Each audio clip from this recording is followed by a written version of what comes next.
Алланың елшісі саллаллаху алейхи вассалам бір сөзінде кім шахид болуды, шахидтің сауабын алғысы келіп, соны шын ниет қылса, Алла тағала оны сол береді, сол сауапты.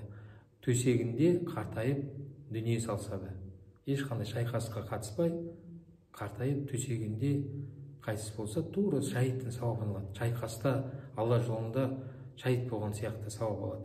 Осы жайында мен бүгін кішкене осы хадис бәріміз білеміз. Енді сол сауапқа қол жеткізу үшін не керек? Шындық керек, шыншылдық керек. Адам шынайы амал істесе, шынайы шындықты сөйлесе, өтірік сөйлемесе, сондай ниетке қол жеткізу мүмкін.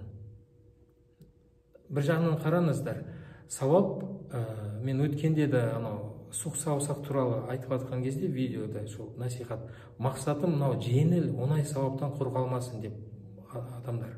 Өйткені жай саусақты қозғалтын отырыста, сүннет амалдың сауабын алдың. Ол ертең таразда қандай үлкен сауап болды, бір Алла ғана біледі. Сосын мына жерде үлкен сауап, шахидтің сауабы. Соны ешқандай шайқасқа жетпей, қатыспай, жай ғана шын ниет қылып, сол сауапқа жетуге болады. Сондықтан енді осы шын ниетке байланысты соған қол жеткізу үшін біз адамдар мынандай саясат жасайын, көңілге қарап, мына жерде жаңағыдай былай бүйту керек, сөйту керек, ол үшін былай істесек болмайды. Саясатқа көп беріледі. Көңілге қарайды адам, басқа бір әртүрлі сылтаумен дінде айтылған, мына жерде өтірік айтса болады, мына жерде не істесе болады, мына сақтану керек, әртүрлі себептерді айтылған, сонымен жаңа өзін ақтап, шындықты айтпау, үндемеу, сонымен жаңағыда бір кезде шынайы ниет ете алмайды ол ондай адам. Ертең оныкі шын, өтірік бәрі араласып кетеді. Ертең ойлау мүмкін шын ниет қылып жатыр, бірақ ол шынайы ниет емес. Және сондай сауаптардан құр қалуы мүмкін. Пайғамбар саллаллаху алейхи вассалам өзі басқа да хадисте айтылады, Мәдинада қалды олар бізбен бірге. Немен? Шынайы ниеттермен.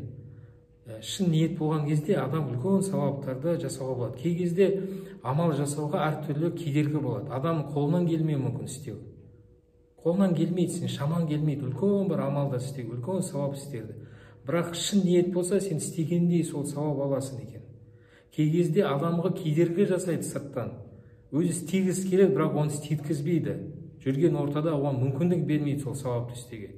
Сондай кезде шын ниеті болса, шындық болса ол адамда, ол сол ниетпен сол амалды істегендей болады екен. Соны Алла тағала бізге шын ниет етуге нәсіп етсін, жәрдем берсін, осындай үлкен бір сауаптарға қол жеткізуге.